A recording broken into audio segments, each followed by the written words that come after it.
It's not just about our past 100 years, it's about the centuries to come. We believe in the importance of keeping tradition alive.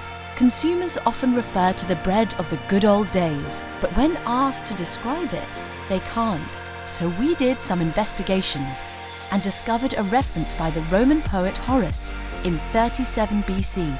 He wrote that the best bread in the world is the Altamura bread from the Puglia region in Italy. At that time, bread was made with just 4 ingredients: flour, water, salt, and sourdough.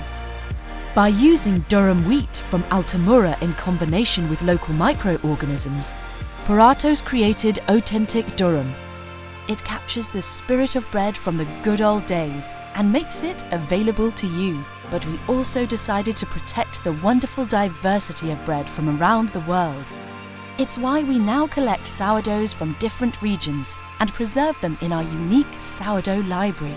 Puratos has been passionate about sourdough for years and is convinced that the future of bread lies in its past.